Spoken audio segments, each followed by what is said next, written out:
akan aku kabul. Ujibu da'watad da'i idza da'an fal yu'minu bi fal yastajibu li wal yu'minu bi. Akan tapi ingat, tolong nurut patuh dong, dengar firmanku, yang nurut perintah. La'allahu yarsyudun, niscaya engkau akan menjadi orang-orang yang dapat hidayah petunjuk dari Allah Subhanahu wa Ta'ala. Ada yang bertanya kepada kami, Abah, saya sholat duha rajin, baca waqiah rajin, doa setiap hari minta lunas utang rajin, kok gak dikabul-kabul? Banyak orang bertanya begitu. Kalau kita berbicara pihak dari Allah, gak mungkin Allah tidak mengabulkan doa kita. Wong Allah sudah berfirman, apa pernah dengar Allah berbohong? Apa pernah kita mendengar ayat-ayat Allah itu dusta isinya? Yang dusta itu kita, yang sering khianat itu kita. Ya kan? Janji bangun malam pasang alarm, Pak. Ya kan? Jam 3 malam, ya alarm bunyi ditutup di bantal. Kan khianatnya kita. Ya kan? Oh, kalau Ramadan sebelum tiba, Pak, Masya Allah, apa cita-citanya? Ya Allah, panjangkan umurku sampai Ramadan, ya Allah. Saya pengen khatam Al-Quran, saya terawih akan full, ya Allah. Sampai malam 21 terawihnya bolong-bolong. Iya kan? Al-Qurannya gak hatam-hatam, juz amma aja gak jelas. Nah itu kita. Kalau Allah gak mungkin khianat, bagaimana seorang Tuhan khianat?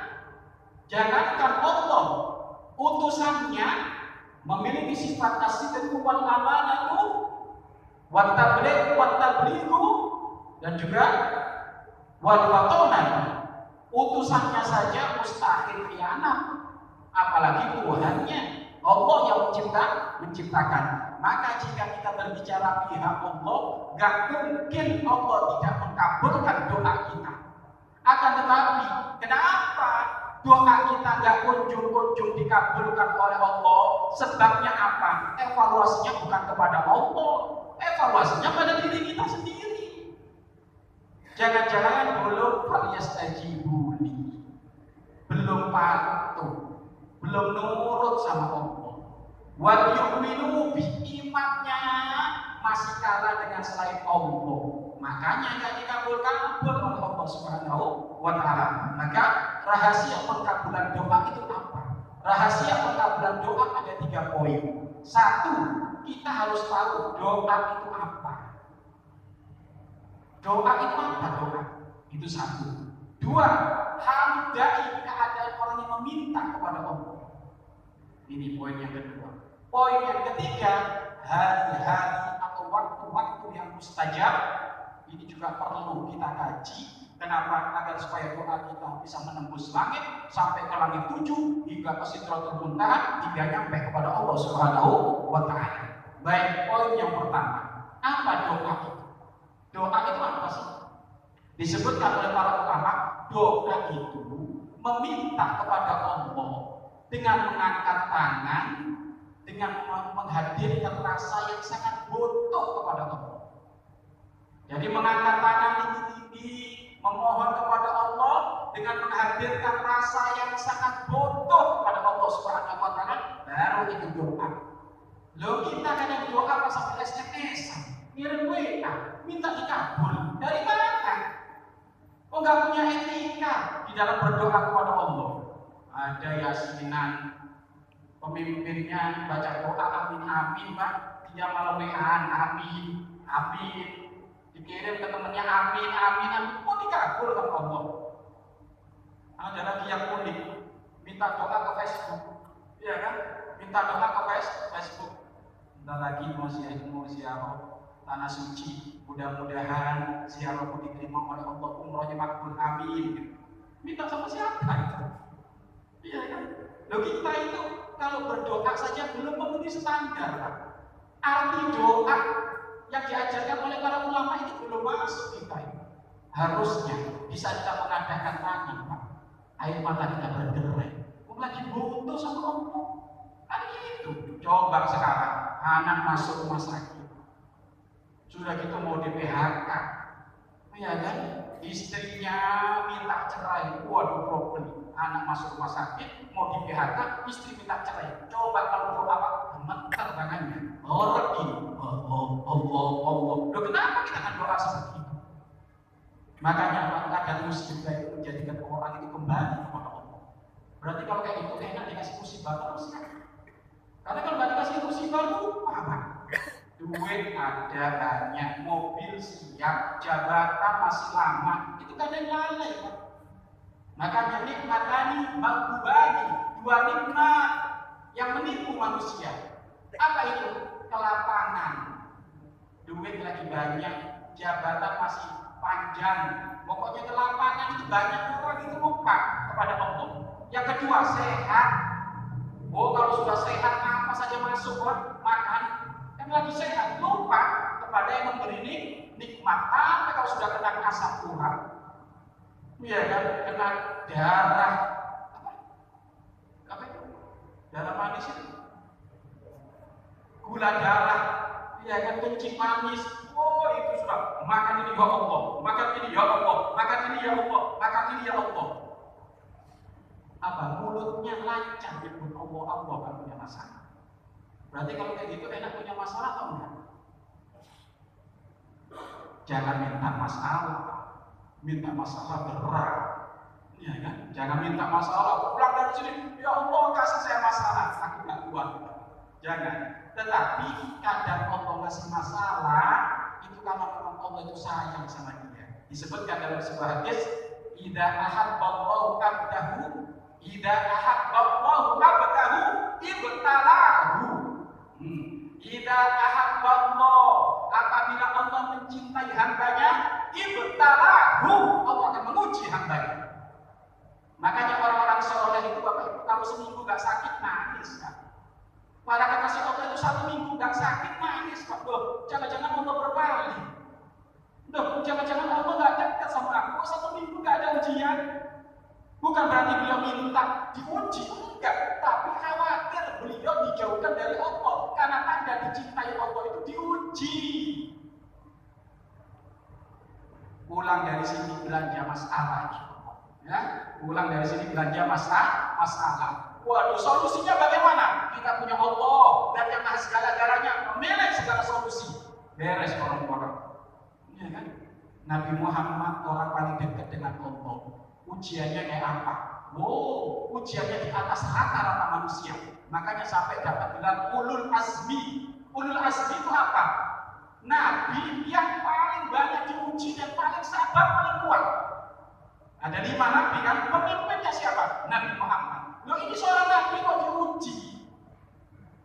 Apalagi jenderalnya, direkturnya rumah makan, iya kan? Apalagi direkturnya atau DKM Masjid Raya Sepakat Aceh, kok pengen gak diuji? Nabi Muhammad yang uji. Kenapa? Karena ujian itu tanda Allah pengen angkat derajatnya. Allah sayang sama dia. Kata Allah, aku rindu kalau dia nyebut namaku Allah. Nah ini orang-orang kami. Makanya kalau jenengan lagi diuji, itu sebenarnya dengan lagi diangkat derajatnya. Kalau Anda dengan ujian itu kok minta sama Allah, dikabul. Ya, jadi ingat kembali lagi, doa itu apa? Meminta kepada Allah dengan dilandasi rasa butuh yang sangat. Butuh yang sangat. Ada orang merasa butuh kepada Allah, gak minta, gak pernah memohon, tidak dikatakan doa. Atau ada orang berdoa tapi hatinya kemana-mana, gak ada rasa butuh kepada Allah, ini juga bukan doa. Jadi 2 syarat ini harus ada, mengadu kepada Allah dengan menghadirkan rasa butuh. Memang orang tua kami, kita yakin Allah Maha Tahu. Kadang kita gak minta saja Allah ngasih kok. Ini loh kehebatan Allah. Tetapi kenapa kita harus minta? Oh ini menunjukkan memang kita butuh kepada Allah. Makanya Imam Abdullah Al-Haddad di dalam kitabnya beliau pernah berkata, "Qad kafani ilmu Rabbi min su'ali wa bihadi." Mencukupkan kepadaku ilmu Allah. Allah sangat tahu apa yang aku butuhkan. Berapa banyak Bapak Ibu kita tidak minta kepada Allah tapi dijaga oleh Allah dikasih. Betul nggak? Ayo, mau hitung-hitungan? Pak, Bu, berapa banyak nikmat yang kita tidak pernah meminta tapi oleh Allah kasih? Benar ada? Saya mau nanya ibu, pernahkah ibu berdoa, ya Allah, tolong jantungku dijaga? Pernah? Jarang. Kalau kena jantung baru doa itu. Tapi sampai detik ini dijaga nggak jantungnya? Alhamdulillah. Itulah kehebatan Allah. Apakah pernah kita berdoa, ya Allah, ginjalku dijaga, ya Allah, sakit-sakit gagal ginjal? Ada orang setelah selesai sholat doa kayak gitu? Lupa. Yang ada, ya Allah, ganti mobil, naik pangkat, kreditan rumah kelar. Nggak pernah kita minta doa ginjal dijaga, itu nggak pernah. Alhamdulillah itu detik sampai detik ini ginjal kita insya Allah sehat normal. Allah nggak ngakal, kita nggak minta, Allah tetap ngasih. Inilah bahan dermawannya Allah. Makanya kata Imam Abdul Haddad, sungguh mencukupkan kepadaku ilmu Allah. Allah tahu kebutuhan hambanya. Akan tetapi aku mengangkat tangan ini kenapa? Faktu akhi wakti hari syahidun li iftiqori. Aku angkat tangan, nangis-nangis kepada Allah, memohon kepada Allah. Ini sebagai tanda saksi diriku butuh kepada Allah. Jadi angkat tangan, nangis itu kan berdoa itu menunjukkan diri kita ini butuh kepada Allah Subhanahu wa Ta'ala. Maka ayo kalau doa setelah sholat sampai pertolongan yang serius, yang sungguh-sungguh, kalau bisa sampai air mata itu berderai, namanya lagi butuh kepada Allah Subhanahu wa Ta'ala. Baik, ini yang dinamakan doa.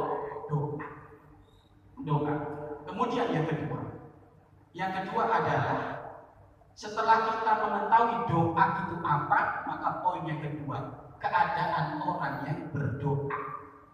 Sesungguhnya sebagaimana janji dari Allah, doa itu gak bakal ditolak.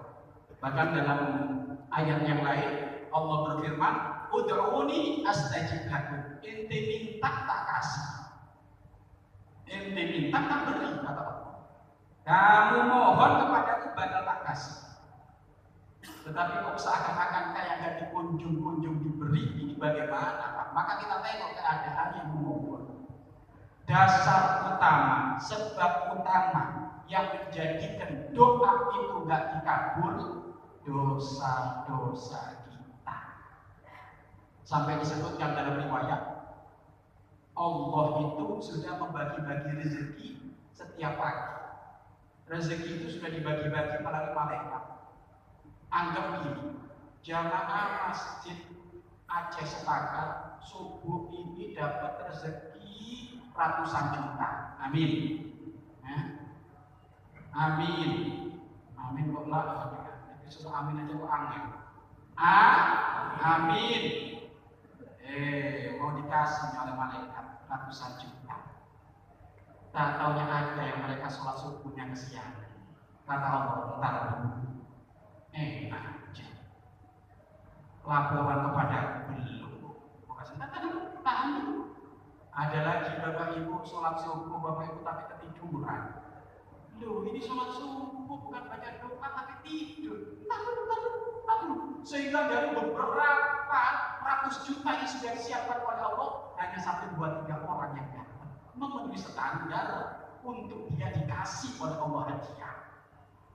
Jadi yang menjadikan sebab terhalang itu Pak, dosa-dosa banyak. Dosa-dosa banyak. Durhaka sama orang tua.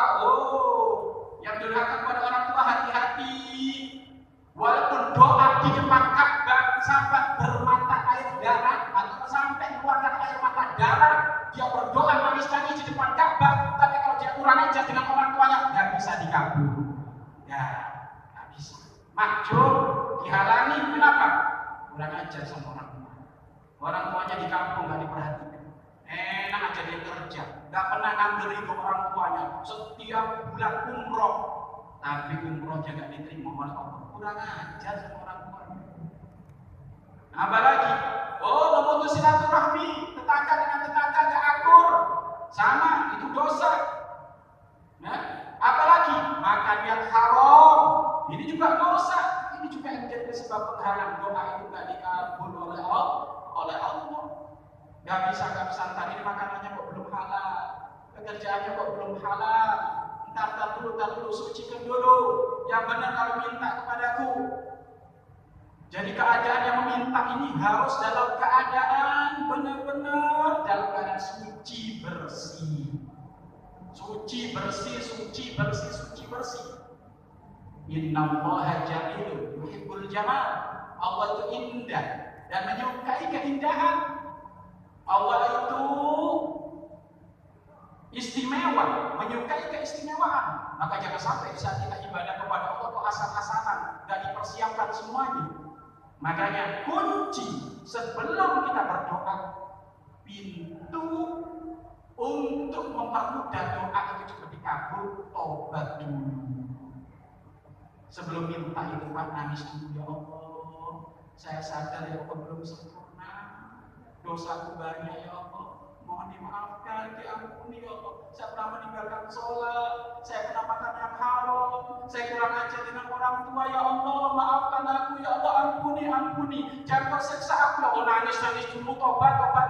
Setelah selesai itu semuanya baru, ya Allah, saya punya hajat ya Allah, anakku sakit, mohon dikasih kesembuhan. Begitu. Wih, ini belum apa-apa, soal sobat apa? Ya Allah, rezeki satu miliar. Bukan rezeki Pak Tsunami dikirim. Ya kan? Bukan rezeki. Ujian dikirim, belum tobat dulu kok. Makanya termasuk di antara sebab-sebab dikabulkan doa itu tobat. Kembali dulu kepada Allah. Jangan ngomong, Mbak, tobat dari apa ya? Perasaan saya nggak punya dosa. Kamu bicara perasaan nggak punya dosa, itu sudah dosa. Keterlaluan bisa. Ngelakuin salah nggak sadar kalau salah. Itu jelek-jeleknya orang. Ayo tobat. Waduh, saya sama apa? Saya suruh tobat. Emangnya saya salah apa? Kamu nggak merasa dirimu bersalah, itu sebuah kesalahan. Anda tahu siapa orang yang tidak pernah bersalah, tapi selalu bertobat kepada Allah? Itu adalah baginda Nabi Muhammad SAW. Nabi Muhammad SAW dikatakan, Allah la astaghfiru wa atubu ilaihi fil yaum aksar min sab'ina marrah. Demi Allah, tidak berlalu satu hari melainkan aku bertobat kepada Allah lebih banyak daripada 70 kali, dalam riwayat 100 kali. Badan beliau tak pernah maksiat. Siapa? Nabi Muhammad SAW. Kalau kita Pak, Masya Allah Pak, jangan ngomong Pak, pintu maksiat sekarang itu Pak nempel ada di tubuh kita. Kok bisa Pak pintu maksiat nempel ada di tubuh kita? Iya, HP. HP itu Pak, Masya Allah. Buka celananya nomor sekian, buka YouTube yang nggak karu-karuannya itu yang ngeri. Itu kan dosa mata itu. Ya kan? Ada orang buka YouTube tadi nengok pengajian Buya Yahya, nengok pengajian apa saja, tak taunya di bawahnya bukan pengajian organ tunggal, di bawahnya lagi nggak bakal karuan, bawahnya lagi nggak karuan, lo itu nempel Pak. Makanya dikatakan HP itu kata Habib Salim Asy'adili, HP itu bari itu syaiton, HP itu pak kosnya setan. Makanya kalau bawa HP yang benar. Tapi alhamdulillah saya punya HP Pak, alhamdulillah Pak. Punya HP saya nggak pernah buka apapun kecuali hanya urusan pengajian. Alhamdulillah bisa ternyata. Bisa teman-teman. Santri kami semuanya pakai HP, orang tua kami, santri kami, tapi semuanya dikunci, tidak boleh sesuatu yang nggak penting kecuali sesuatu yang dipakai untuk kepentingan dakwah. Bisa. Jangan sampai Pak, tak tanya apa. Ada orang meninggal. Mudah-mudahan meninggal husnul khotimah. Setelah dibuka HP-nya, historinya nggak karu-karuan. Ayo, apa nggak malu sama anak cucunya? Nggak malu sama keturunannya, nggak malu sama ini. Maka jelas, jadi yang menjadikan sebab tidak terkabulnya sebuah doa itu karena dosa-dosa yang kita perbuat. Maka biasakan sebelum kita berdoa, maka biasakan tobat dulu. Nah, kemudian sekarang setelah poin yang ketiga itu lupa tadi disebut. Poin yang ketiga itu bagaimana cara Allah mengabulkan doa. Itu poin yang ketiga. Allah mengabulkan doa disebut oleh para ulama. Allah mengabulkan doa dengan 4 model. 1, Allah mengabulkan doa sesuai keinginannya. Dan seketika dia minta duit langsung dikasih oleh duit. Dia minta naik jabatan langsung dikasih oleh Allah naik jabatan. Satu. Ada kalanya yang kedua, Allah mengabulkan doa sesuai keinginannya, tapi nunggu waktu yang pas. Nunggu waktu yang pas. Kenapa? Karena Allah nggak mau dia nggak bisa bersyukur. Nggak mau dia dengan harta kekayaannya, kemudahan-kemudahan itu bukan malah bersyukur kepadaku, malah lalai. Makanya kalau Allah dikasih nanti pada waktunya. Ini yang kedua. Yang ketiga, ada kalanya Allah mengabulkan doa tidak sesuai permintaannya. Allah lebih tahu kebutuhan dia. Allah lebih tahu kebutuhan dia. Contoh, dia minta naik jabatan, minta rezeki terus, minta duit terus, minta ini terus, minta urusan dunia, tapi oleh Allah nggak dikabulkan. Tapi dikabulkan anaknya sehat, istrinya soleh, keluarganya sakinah mawaddah warahmah. Loh, ini kan lebih besar. Ada kalanya doa itu dikabulkan oleh Allah dalam bentuk lain karena Allah lebih tahu kebutuhan dari hambanya tersebut. Kemudian yang keempat, ada kalanya doa itu dikabulkan oleh Allah bukan di dunia, tapi di akhirat berupa pahala. Kenapa berupa pahala? Iya, ingat doa itu selain tadi arti yang pertama tadi, Nabi Muhammad juga mengingatkan doa buat ibadah. Doa itu adalah ibadah. Doa itu adalah ibadah. Dikabul nggak dikabul dikasih pahala. Karena doa itu ibadah. Kalau doa hanya sesuai kebutuhan kita, tidak bernilai ibadah, berapa banyak orang setelah dikabulkan doanya nggak akan minta sama Allah. Maka pastikan tanam di dalam hati kita sedalam-dalamnya bahwasanya doa buat ibadah, doa itu ibadah, dikabul nggak dikabul itu urusan Allah. Yang penting bernilai ibadah pahala. Makanya nanti ada di hari kiamat Bapak Ibu, tiba-tiba Allah memanggil seorang hambaku sini, kamu tak kasih pahala ini. Ya Allah, ini pahala apa ya Allah? Ini pahala kamu di dunia banyak meminta kepadaku, tapi enggak aku kabulkan di dunia, tapi aku kabulkan sekarang berupa pahala. Maka hamba ini berkata, ya Allah, jika tahu pengkabulan doa berupa pahala di akhirat begitu gede, niscaya mereka semuanya orang-orang di dunia akan berkata, ya Allah, enggak usah dikabulkan di dunia, mending di akhirat semuanya, karena pahalanya gede.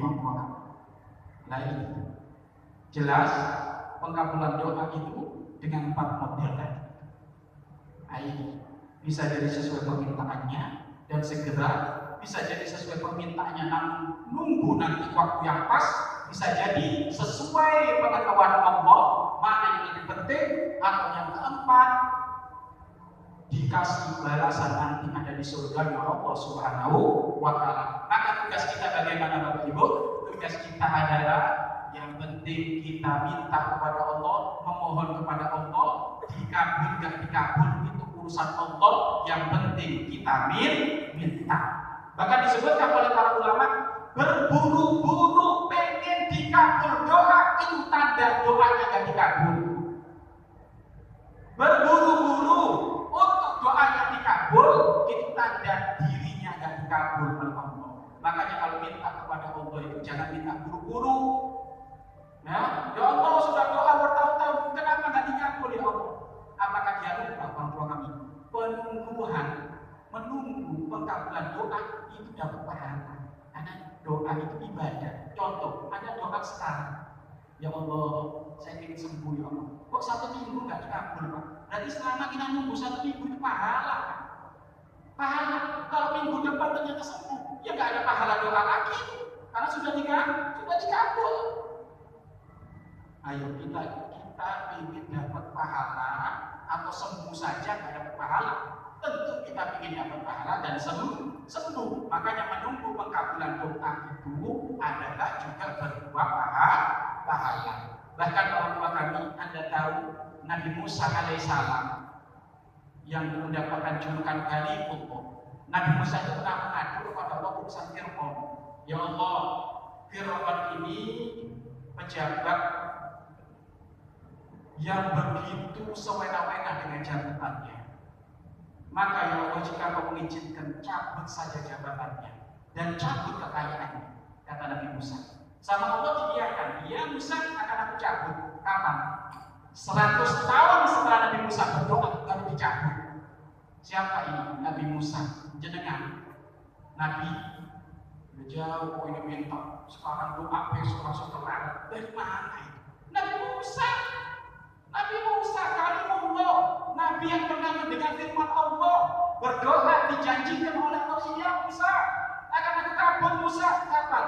100 tahun setelah beliau berdoa baru dikabul. Kenapa? Kenapa ya Allah nggak? Apakah Allah nggak mampu menyegerakan? Mampu, tapi Allah ingin ngasih pahala kepada Nabi Musa, pahala penantian perkabulan doa. Kan sabar terus tuh, sabar, pahala terus ini ngalir.